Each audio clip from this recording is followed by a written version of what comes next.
Good morning, students. Welcome to the lecture of Real Analysis 2.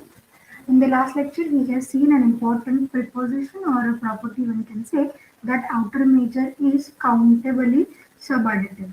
Outer measure is countably subadditive. That is, outer measure of union n, where n is a countable collection of real numbers, is less than or equals to summation of outer measure of the respective sets an. Okay, if this inequality instead of less equal, if it is exactly equal to, then this property is called as countable additive. But here we have observed that outer measure is not countably additive, but it is countably subadditive. In the proof we have seen in detail. For the first, we have discussed if one of the outer measure of the set is infinity, then this inequality is going to hold trivially.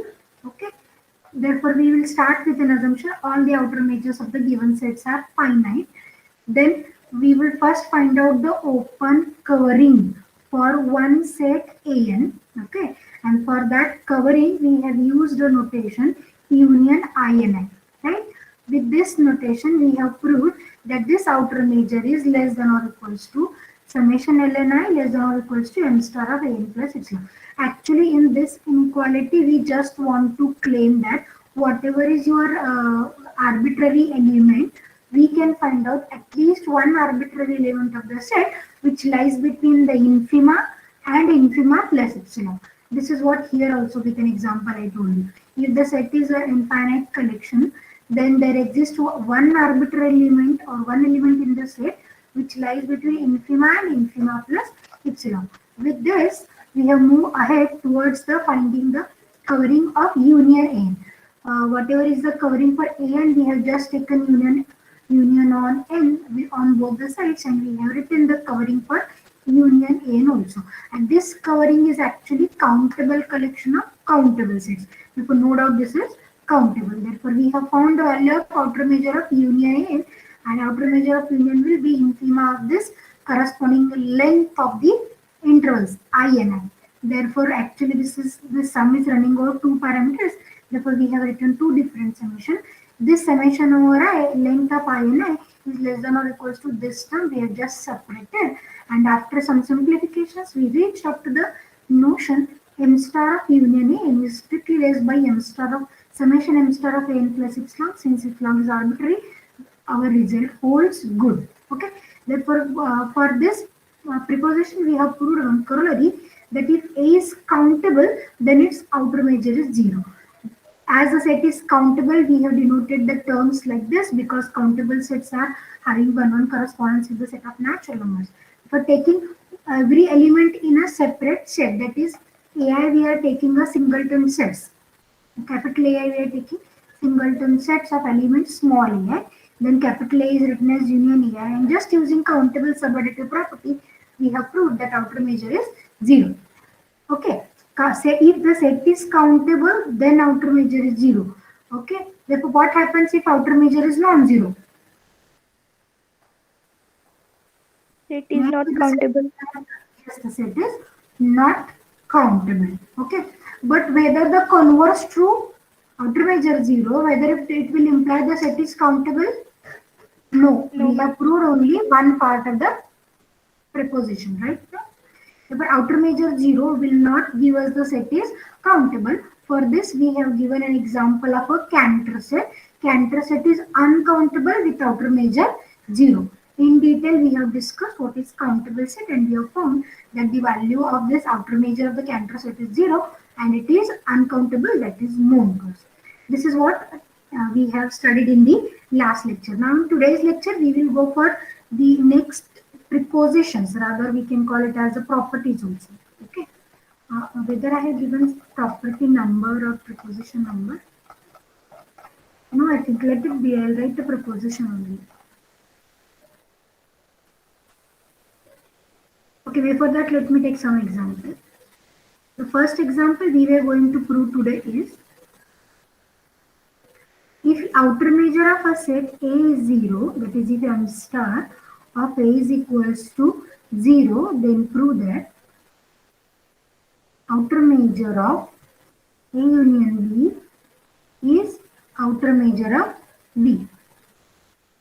outer major of B. Now to prove this example, we are again going to make use of the countable subadditivity property. What is countable subadditive property tells us? M star of A union B. Yes? What is this countable subadditivity property telling me? Is In less the than or last, equal to summation of yes, M star A union B. good. In the last lecture, we have proved summation m star of summation, m star of union A n is less than or equals to summation m star of A n. Here it is an infinite union or countable union. Here we were considering finite union of two sets only. Therefore, shall I write this is less than or equals to m star of A plus m star of B. Okay, reason here I have written, I can write this is due to countable subadditivity property. Countable subadditive property. Now what is the other? Now what is the given thing? Outer measure of A is 0. What we will get the right hand side as this is less than or equals to m star of B. So what we have obtained, one part m star of A union B is less than or equals to m star of B. But what? But B is always contained in the union, no? B is Yes, always ma'am. contained in A union B. Then what about the outer major relation by monotonicity property? M Less star of B equal. is less than or equals to M star of A union B. What is the reason? Monotonic property. Yes, M star is monotone. Right? For combining both the statements, let me write statement 1 and statement 2. Therefore, from 1 and 2, what we have proved? M star of A union B is equal to M star of B provided M star of A is 0. Right now M star of A is 0. Let me go for one more. We want to prove that this outer measure is translation invariant. Therefore, this is my proposition. We were checking all the properties, right now? All the properties that we have claimed for a major. And those we are checking for outer major. Okay. Therefore, countable additivity do not hold, but countable subadditivity hold. Monotonicity hold that we have seen already. Now we were checking that the outer measure is translation invariant. Therefore, here I'll write directly show that outer measure is M star is translation invariant. What is the meaning of translation invariant?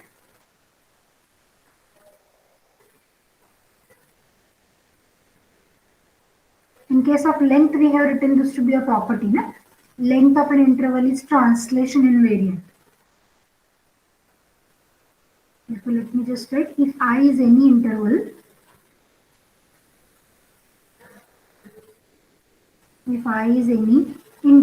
then we have what we have. In case of length, we will write first. What we have length of a translation subset or the set or interval L of I plus X is L of I, na? And it is Yes, true ma'am. for all X in R. Okay, with this adding this X to the set, what we were doing actually, we were adding X to every element of the set, and with this we were getting just the interval on a new position. That is, the interval is translated, shifted to new position. But though the interval is shifted to the new position, we get the length to be same. Therefore, length is translation invariant. Now we were going to prove outer measure is also translation invariant. Therefore, let us start with the set A and we will find out its outer measure and outer measure of its translation as well, right? So let me write, let capital A be any set of real numbers. Any set of real numbers means what we were taking actually is a subset of real number, right now. Then for epsilon greater than 0, okay, for epsilon I'll write later. First we will do what we will do if I want to find out the outer measure of this said what one should find out in order to find out this outer measure of A. What one should find? Open covering containing A. Yes, if open covering. Therefore, here I will write there is a countable collection. There is a countable collection of open intervals. Let me denote the open intervals by symbol IN, say, such that, what such that? A is contained in union N and from 1 to infinity IN. Or one can write simply union IN. Both the meaning is same, okay? This will be countable collection of the open intervals. Then what about the relation between the, okay, first let me find out outer measure. What is outer measure? Infimum Infima, of summation, length of ion such IN. that A is contained in U ion. Yes, union of IN. Okay, now with this definition, in the last lecture we have written one inequality. We were going to use this inequality repeatedly. Okay, let us check what is that inequality. Yeah, this one. Okay, m star of an is infima summation of length. Then we have written there exists one summation length such that it lies between m star of an and m star of an plus epsilon. This right side we were going to use repeatedly. Therefore, you have to keep this point in mind. Okay, this right part we were going to use. Okay, therefore we were not going to explain it again and again. Is that okay? Here also let me write as m star of A is infima sum of length of the intervals. Therefore, may I claim directly there exists one summation length of IN which is strictly less than by m star of A plus epsilon. If you have any difficulty, you can ask me. We were claiming there exists one element of this set which lies between infima and infima plus epsilon. This is what I have explained with the help of example also in the last lecture. Let us keep this as equation number 1 again. Now I will start again with A contained in union IN.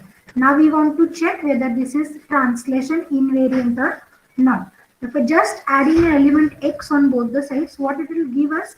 A plus x is contained in union IN plus x. Union IN plus x. Now how we were going to add this element x to the set A? How we were going to add this element x to the set A? X will be added to every element of the set A. Similarly, here also adding x to the union, what it means exactly? We were going to add x to every element of this union and take the union later. That is, this is union of IN plus x, union over here. Okay, is the point clear to everyone? A plus Yes, x ma'am. is contained in union. Then what about the outer measure? A contained in B. What about the outer measure relation? This gives us m star of A plus x. May I write less equal by Less equal. m star? Yes, good. M star of union n IN plus x. Union IN plus x. Which property we have used? Monotone. That is monotone. Now I want to use the next property. We want to evaluate m star of union. How can I evaluate? This is sum of m star IN plus x. Now which property we have used? Countable subadditive. Yes, m star is countable subadditive. M star is countable subadditive.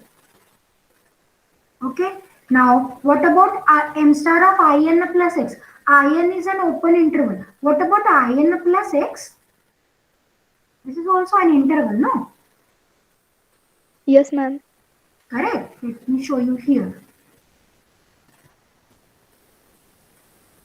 This is our real line. Okay. Suppose this open interval is located somewhere here, in. Then what we were doing? We were adding an element x, fixed element x to every element of this open interval. Then adding this, what will happen? This open interval will be shifted to a new position. Suppose this is the new position, in plus x. Correct, no? In plus x. Or for example, if this is 1, 3, in is open interval 1, 3, and suppose we were adding x to be 4. This number x is 4, say. In is open interval 1, 3, and say x is 4. Then what about the open interval in plus x? Is it 5, 4? 8. Sorry, 1 plus 4, 5, na? 5 and 7. 8. 7, no? 7. 1, 3, yeah, we were adding 5, 7. Therefore, what is the new position of this interval? 5, 7. Therefore, whatever is x, in plus x is again an open interval. Therefore, what about its outer measure? Outer measure of an interval. Length. Yes, it is length. L of in plus x. Reason outer measure of an interval. Outer measure of interval is length. Length of an interval, no doubt. Okay. Then what about length of in plus x? May I write length of in plus x is nothing but length of in only. Why? Because length is Translation translation invariant. invariant. Length is translation invariant. Therefore, what we have obtained m star of a plus x, correct na? Left hand side. M star of a plus x is less than or equals to summation of length of in. But what we have written in inequality number 1 already, summation length of in is strictly less than by m star of a plus epsilon. Therefore, let me just put the inequality here. Therefore, what we will get, this is m star of a plus x less than or equals to summation n length of in, but this is already less by m star of a plus epsilon. Reason is from 1. But what is epsilon is? Since epsilon is arbitrary, we can write the above inequality. Instead of this strictly less, we can write that less or equal, right now? The summation length of in and is less equal by m star of a. Okay, therefore let us just remove this middle part which will give us m star of a plus x is less than or equals to m star of a. But what we wanted to prove actually, we wanted to prove equality, na? For time being, let me call this as statement number 2. Now I will start with m star of a. Now I will start with m star of a and we will prove the reverse part of the inequality. Okay. Now consider. What to consider? We will start with outer measure of a. Now we will just try to make some adjustment so that the result is going to hold. Therefore, what I will do, I will write this set a as a plus x minus x. I have added the element x, I have subtracted the set. Therefore, there is no effect, right? Now, what we were going to do, we were going to write this new set a plus x to be some b, right? This new set to be some b and this element minus x as say y. Wait. What I have written? The set b as a plus x and the element y is minus x. What about this element minus x? What it is going to tell us? This is b minus x, not actually. Whatever is your b minus x will give you a translation. The only change is if b is an interval with plus with addition of a real number, the interval will be shifted on the right. The top, an addition of a negative real number, the interval will be shifted on the left part. Na? Yes, ma'am. Suppose this is my interval under the consideration, say A. And if we find A plus X, what will be the position? Here will be the position, A plus X. That is, the interval will be translated or shifted to the right side. Okay. And what will happen if I take it as A minus X? Again, this will be a shift, but the shift will be taken on the left. Means whatever it is, this is just a translation. No matter on which side the translation, but it is the translation. Therefore, what this B plus Y is again a translation, no? Translation Yes, of ma'am. a set B with Y. Therefore, let us use this statement number 2 for M star of B plus Y. Okay, can I use this 2? M star of B plus Y, what it will give us then? This is less than or equals to M star of B. Reason from 2. Okay, but what is B actually? A plus X. A plus X. Therefore, what we have obtained? M star of A is less than or equals to M star of A plus X. Let me call it as 3. Therefore, from 2 and 3, what we have obtained? M star of A is equal to M star of A plus X. Therefore, what we have proved? Outer measure M star is translation invariant. Outer measure is translation invariant. Any difficulty with this translation invariant concept? No, ma'am. Okay, good. First point we have, first proposition in today's lecture we have proved that outer measure is translation invariant. Therefore, if we see whatever the measure we wanted to have as a generalization of a length, we want those properties which will be followed by the length. Therefore, this outer measure follow all the property except countable additivity. This gives us countable subadditivity. Therefore, we want to restrict.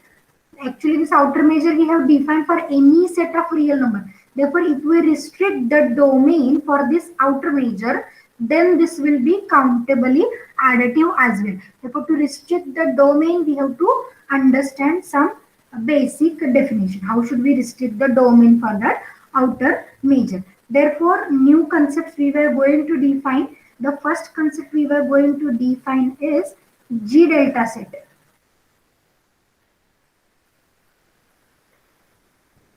Okay, what we were going to define initially, F sigma and G delta. Here I will write F sigma and G delta set. Before defining this, we know the important properties of open sets and closed set, right? Now, what are the properties? What is arbitrary? What is arbitrary intersection of open sets? What is arbitrary intersection of open set? Open.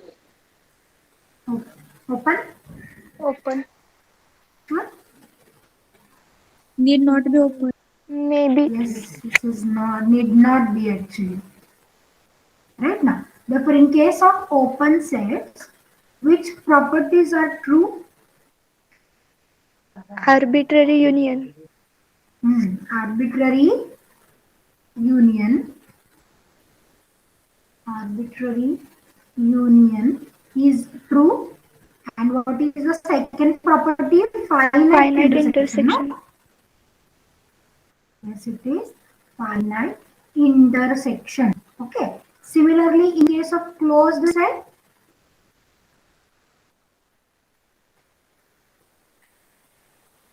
Finite union. yes, it is finite union is true. And what for intersection? Countable. Arbitrary. Arbitrary. Arbitrary or countable or any arbitrary intersection. This is true. Therefore, which are not true in case of open sets? Arbitrary intersection or countable intersection of open set need not be open, right now? Countable intersection of open set is need not be open, na? Right? And what for closed sets? Arbitrary union. Yes, it is arbitrary. I'll write countable. Countable union of closed set is need not be closed. Let us check the examples. Okay, first let me discuss regarding countable union of closed sets. Okay, what is the countable union of closed sets? Time being, I will take union n equal to 1 to infinity of closed sets we want to take. Therefore, we know the fact every closed interval is a closed set. Therefore, let me take the closed interval of the type a plus 1 by n and b minus 1 by n. Now you have to tell me what is the union.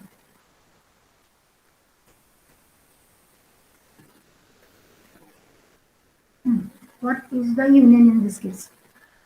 Suppose this is A and this is B. Okay, let us start to take the union of these closed sets. These are the closed sets, right? Closed sets, because these are the closed intervals, right? Now let us start to take the union. Let us start with n equal to 1. If I write n equal to 1, what will be this closed interval? A plus 1 to b minus 1, na? Yes, ma'am. Okay, somewhere let me mark this point as a plus 1 and let this be b minus 1. This is the first interval we were getting. What is the second interval for n equal to 2? A plus 1 by 2, B minus 1 by 2. Yes, it is a plus 1 by 2 and b minus 1 by 2. Next, a plus 1 by 3, right? No? And b minus 1 by 3, right? And just continue the process. Therefore, we were going to extend these closed intervals like this, na? The question is only whether the end points will be included in the union or not. If we take the union of all these closed intervals, which are actually the closed sets, what will be the union?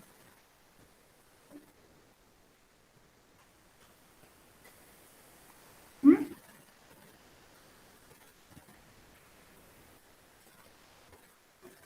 Whether the endpoints included or not? Included. Not Not included. included. Therefore, may I write this countable union of closed sets is open interval, Abhi? Yes, ma'am. Countable union of these closed intervals, that is closed set, is open interval. And whether, what about this open interval? Whether open interval is closed set? No, ma'am. No, this is why I am writing need not. Not I can write, na? Not closed set. Right now? This is not closed set. Therefore, countable union of closed set need not be closed. Let us take similar case regarding countable intersection of open intervals. Okay, countable intersection I will take n equal to 1 to infinity. Open intervals I will take because we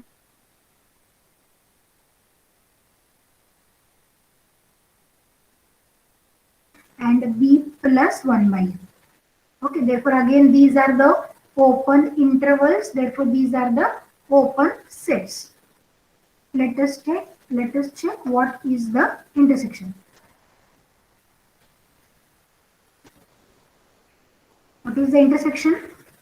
Let us mark the point somewhere. A and B. What about open interval A minus 1 by n? First, I will take for n equal to 1.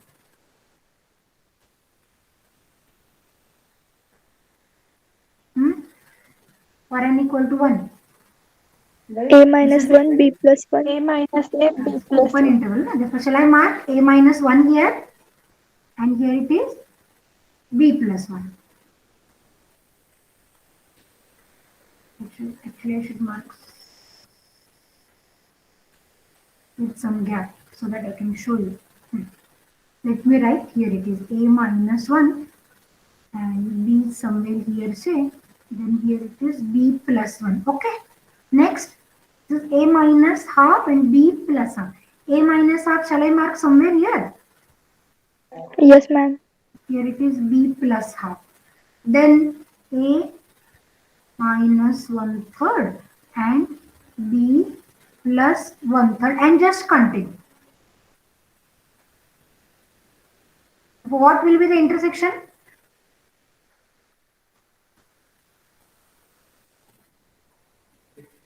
What will be the intersection?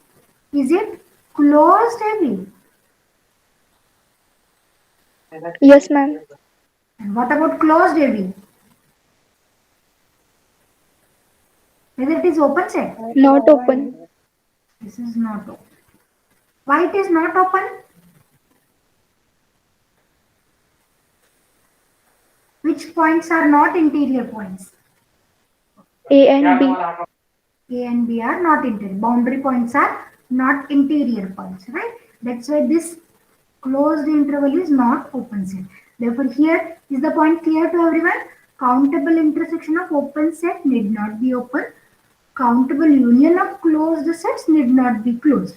Now we are ready to define the two different class of sets, F sigma sets and G delta sets. In F sigma set, we are considering a set in which is the countable union of closed sets. F sigma set is the set in which we were considering countable union of closed sets and called as F sigma. May be closed, may not be closed. We are not bothering. We were considering only countable union of closed sets. And in G delta set, we were considering countable intersection of open sets. A set which is countable intersection of open sets. Okay, let me write the definition. First definition. F sigma set. Okay, a set which is countable union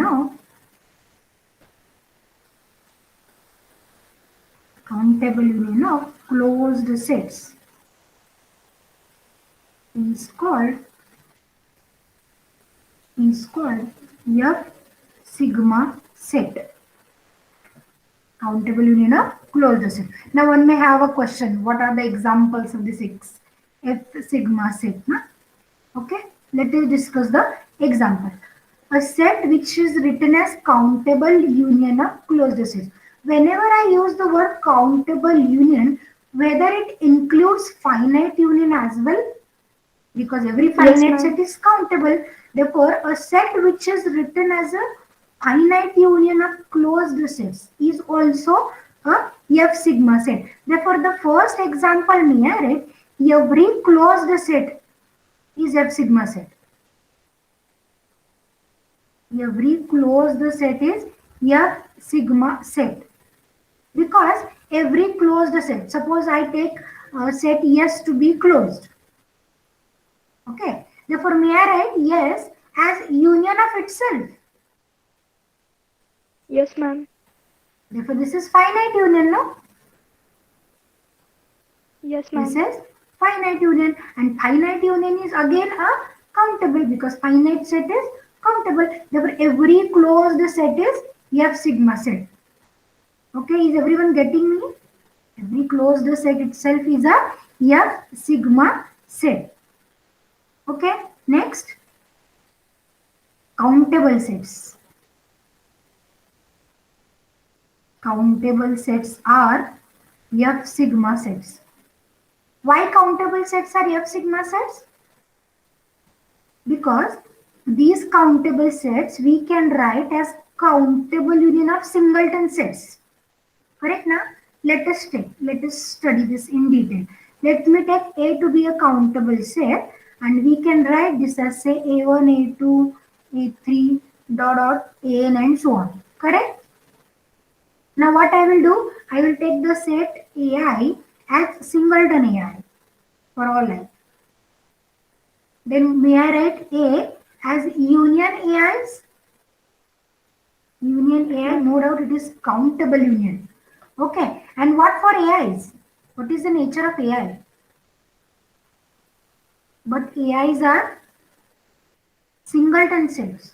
And what about singleton set? Closed or not? Whether a singleton set is closed or not. Whether finite set is closed or not. Any finite set, whether it is closed or not.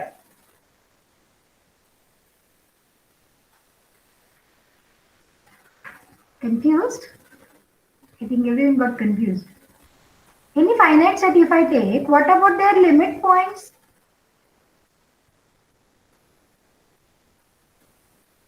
Let us repeat the definition of closed set. What is closed set? Contains all its limit points, no? Yes, ma'am. Contains all its limit points. Or one can say this derived set is contained in A. Correct? Now if I am considering A to be a finite set or singleton set here, if I consider AI, singleton set. What about their limit points? No limit points, no? But Yes, what ma'am. about the derived set? Empty. And whether Yes, empty ma'am. set is there in A or not? Yes, it is. Therefore, all the singletons are closed. Rather, all finite sets are closed. I think it is essential for you to recall the first few lectures we have taken for real analysis. One, Riemann integration theory. In first few lectures we have taken in detail, na? What is open set, closed set, and the examples as well. So you just go and listen all those first lectures, basic, right? Therefore, all singleton sets which are closed set, which are closed set. Therefore, here this countable set A, we have written countable union of closed sets. And according to the definition, this will be F sigma set, right now? This is F sigma set, right? Therefore, what about F sigma sets? All countable we were saying. Therefore, what about Z integers? F sigma set, Yes, ma'am. natural number, Q. Right now, all these are F sigma sets. Okay. Next, open intervals are F sigma sets. Open intervals are F sigma set. Why? Because just now we have seen here. Every open interval can be written as countable collection of closed intervals. Right now? Yes, This is ma'am. my open interval, which is written as countable union of closed intervals. Therefore, this open interval is F sigma set. Getting me? Where I can write every open interval can be written as countable union of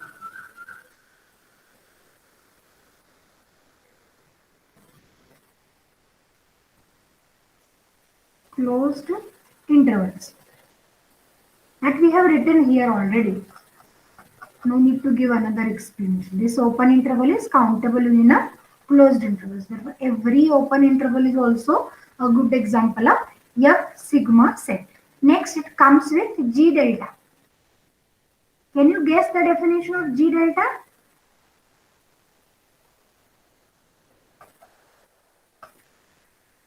F is regarding Set closed which sets. is countable intersection of open set. Very good. A set which is countable intersection of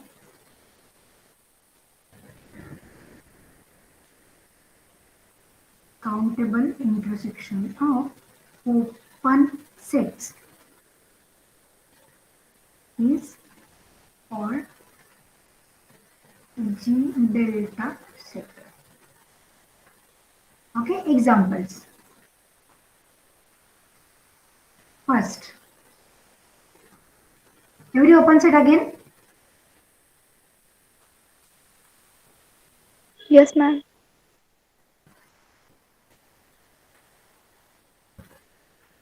Very similar to this. Every closed is F sigma because every element can be written, every closed set can be written as union of itself. Singleton union, which is finite union, therefore it is countable collection of closed sets. Here also every open set is, suppose I am taking S. This is intersection of itself, no? Therefore, this is countable intersection of open set. Therefore, every open set is a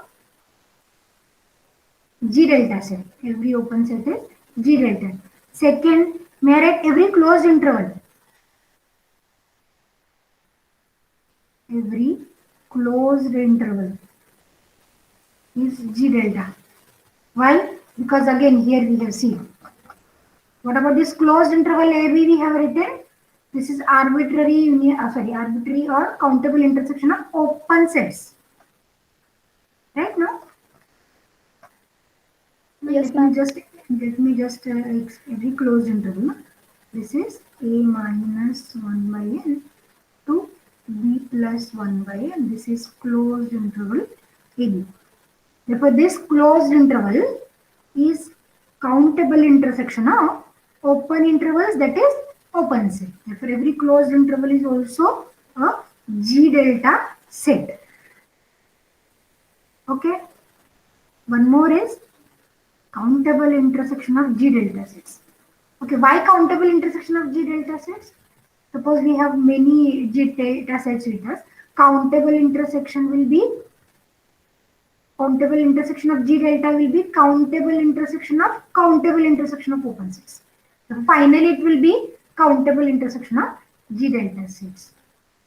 Here I can write countable intersection of G delta sets.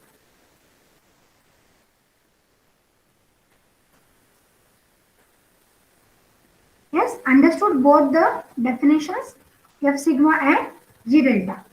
Now, based on this, we have our next preposition. Based on this, we have our next preposition. Now, what this proposition says that given any set A and epsilon greater than 0, there is an open set O such that A is contained in O and outer measure of O is less than or equals to outer measure of A plus epsilon. Also, there is a set G belongs to G delta such that A is contained in G and outer measure of A equal to outer measure of G. Okay, here the definition was essential for us because we want to prove the existence of a set G in G delta where A is contained in G and where both the outer measures of the sets are equal. This is what we want to prove. Okay, I hope there is no difficulty in both the above definitions. F sigma and G delta. One point I forgot. Complement of F sigma is G delta and complement of G delta is F sigma. Correct? Let us check how. Yes, ma'am. How I forgot actually. Let me write here somewhere. If I take complement of F sigma, if I take complement of F sigma, how we are writing F sigma set? Countable union of closed set, na? Then let us take its complement. How this complement is being evaluated? Complement of a union by De Morgan's law. This is intersection of the respective complements, right now? Right. Therefore, if this AN is closed set, what about AN bar? Complement. Open set. Open set. Therefore, what it becomes?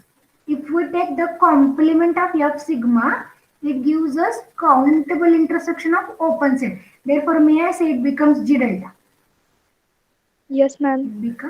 It becomes G delta. Okay, and conversely also. And conversely, therefore, here I'll just put a remark. Complement of F sigma is G delta set and conversely also. I forgot to mention this point before a proposition. Okay. Now we were going to the proposition. Proposition says the existence of an open set. First, outer measure of A is less than outer measure of A plus epsilon. Secondly, existence of another set G in G delta such that A is subset of G and both the outer measures are same. Let us proceed towards the proof. In order to prove the result, again we will first start with an outer measure of A. Okay. To find out the outer measure of A, we need the covering for this set A. Therefore, let me write a covering for the set A. For the set A, there exists a sequence IN of open intervals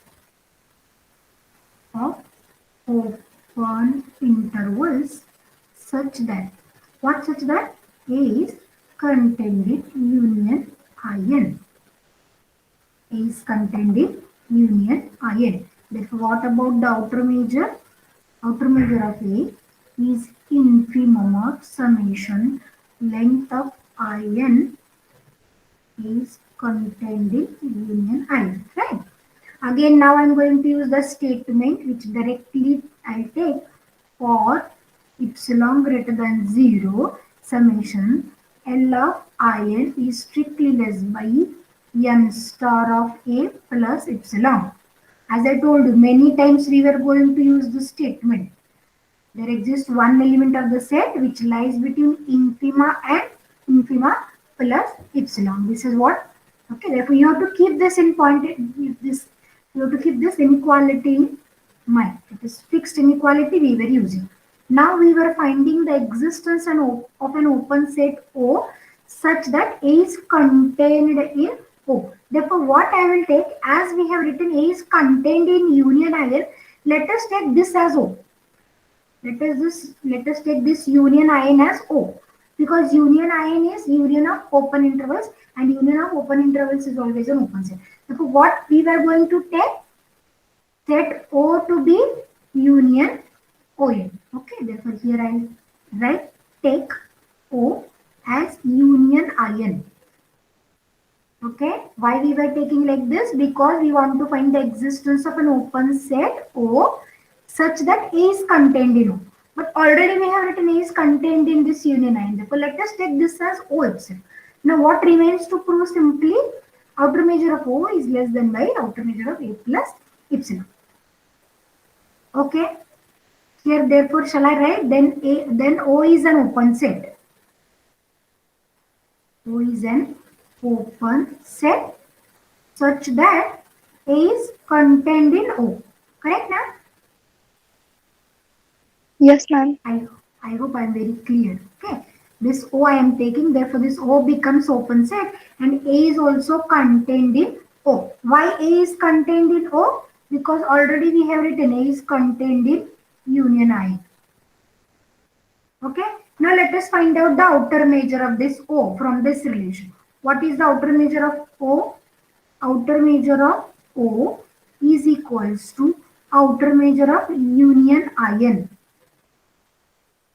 Outer measure of union ion. Now let us use countable subadditivity property. Therefore, may I write this as less equal summation n m star of ion. Correct? But what is m star of ion? Ion as an interval.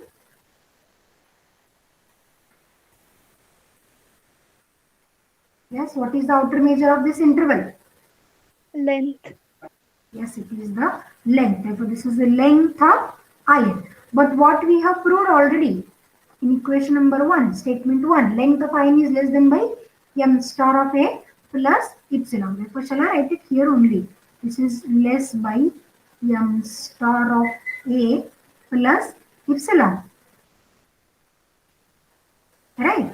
Therefore, what we were getting m star of O, this is less equal now. This is less equal by m star of A plus epsilon. This is what first point we have proved.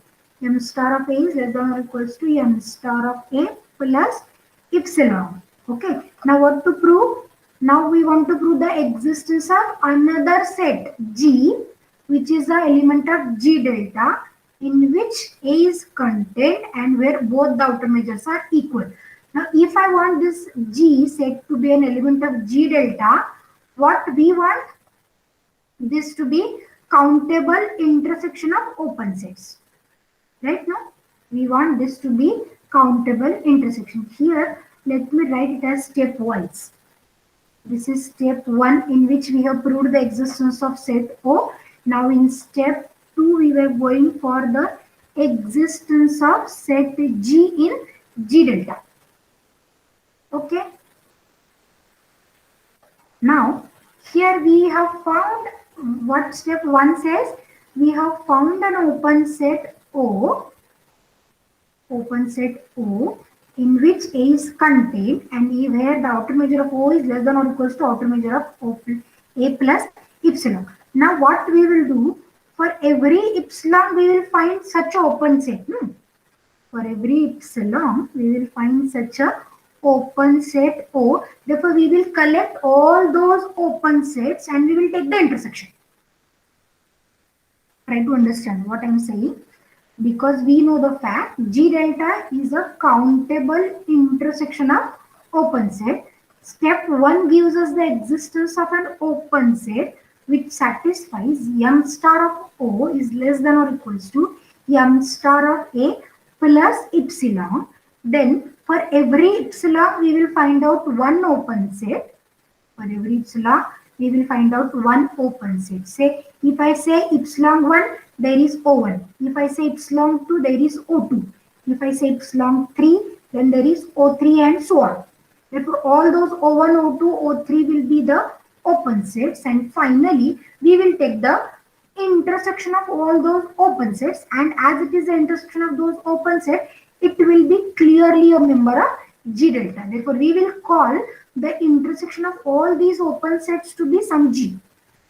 Right? Therefore here what we will do first, we will put some particular value of epsilon or one can say epsilon n also. But in book we have written, it was given that for epsilon is equal to in terms of n say 1 upon 2 raised to n. Okay. One can write epsilon equal to epsilon n also. But I will go with the notations of a book. For any epsilon, particularly epsilon n, okay, there is an open set. There is an open set On such that A is contained in On. This is by step 1, by previous step. Correct now? For For every epsilon, there is one open set we are finding called, and we have denoted it by ON. Now, what the job we were going to do? We will take this set G to be intersection of all such ON. Okay, therefore what this is actually, this is countable intersection of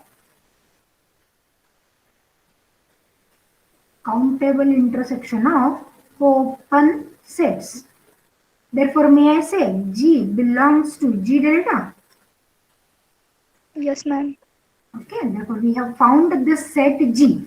What remains now to show? A is in G and also both the outer measures are same. Okay, now in order to show A is in G, actually we know A is contained in ON for every N. Therefore, may I say A is in the intersection as well?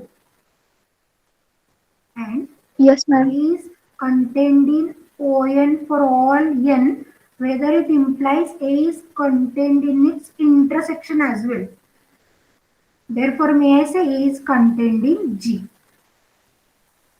Second point we have proved, A is in G. We have found the existence of G in G delta and proved that A is in G. What remains to show now? Both the outer measures are same. Okay? If you feel a difficulty, you can stop me and ask. But A is contained in G we have obtained. Now lastly we will show the outer measures are same. Therefore, what about outer measure of A? A is contained in G, therefore may I say outer measure is less than or equals to. Which property? Monotone. Monotone.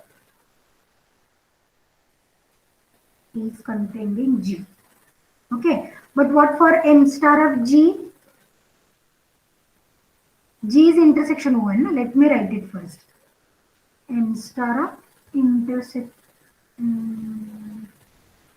What is G? G is intersection ON. Na?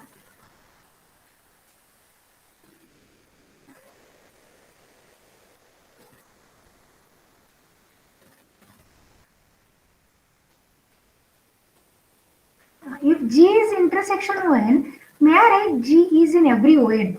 Yeah. I forgot this point. Here I will write a reason. G is equal to intersection ON, right? Therefore, may I say G is contained in every ON? Now, M star Yes, of G ma'am. is less than or equals to M star of ON. Again, which property? Monotone property. Correct, na? G is intersection ON, therefore G is contained in every ON. M star of G is less than or equals to M star of ON. But for M star of ON, may I say this statement number 2 is true? Statement number 2 is true. Okay. Therefore, by 2, may I write this as less than or equals to M star of A plus epsilon. What is the value of epsilon we have taken? By 2, or here also, for your sake of convenience, you can add the statement. What the statement? M star of ON is less than or equals to M star of A plus 1 upon 2 raised to n. Let me call it as 3. It will be better for you to understand again. Therefore, this is by 3. Therefore, what we have obtained? M star of A plus 2 upon 1 upon 2 raised to n. Therefore, what the relation we have obtained? M star of A less than or equals to M star of G less than or equals to.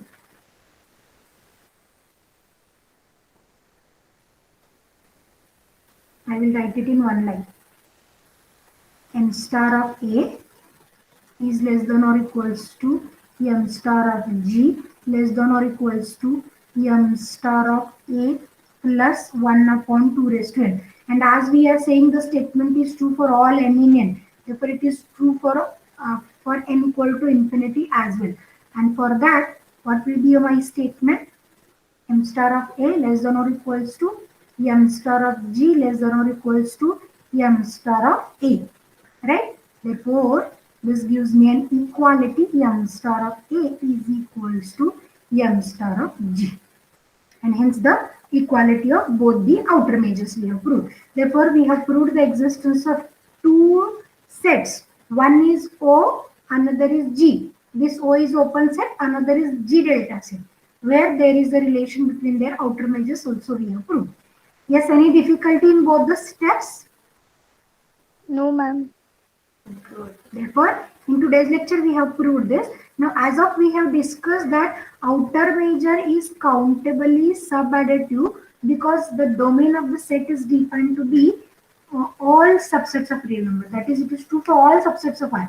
Therefore, now our job is to restrict the domain of an outer measure so that it becomes countably additive. For that, we were going to define a new set for which we can find out the outer measure, and those new sets are defined by Lebesgue and called as Lebesgue measurable set, and this we will see in the next lecture. We will stop for today. If you have any difficulty in today's lecture, you can unmute yourself and ask. It seems no difficulty. Okay, if there is no difficulty, let me stop for today. Thank you for being with me with this lecture.